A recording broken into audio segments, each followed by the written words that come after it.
Tackling obesity isn't just something for the NHS, it's everyone's problems. We know some of the long-term trends, the fact that almost half the population are overweight or obese at the moment, and worryingly around 26% of children. So that means we need to act now to make sure that we're not storing up long-term problems. We know a lot about what causes people to become overweight. We make it very, very difficult for people to have healthy choices. So we've got to put in place now also all of the mechanisms that will enable people to make healthy choices, the really easy choices, the sort of no-brainer choices, if you like. So I think we've got to have a two-pronged approach, support people in the here and now, but make things really easy to do the thing that is the best for your health into the future.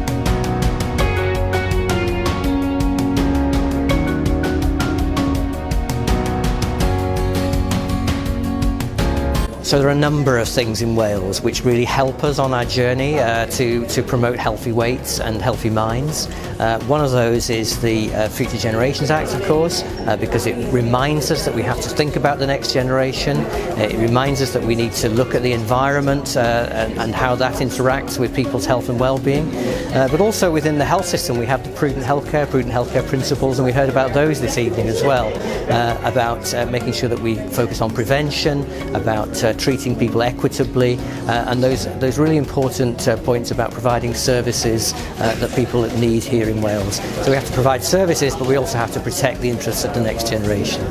Tackling obesity really needs desperately for us to use the 5 ways of working within the Wellbeing of Future Generations Act. So thinking to the long term, in terms of recognising the impact that not tackling obesity will have on our future generations, taking action now to prevent obesity in the first place, doing that in an integrated way, so thinking about the things outside of the NHS which actually have an impact on obesity or could have a positive impact in preventing it. But also critically important is involving people in identifying the solutions.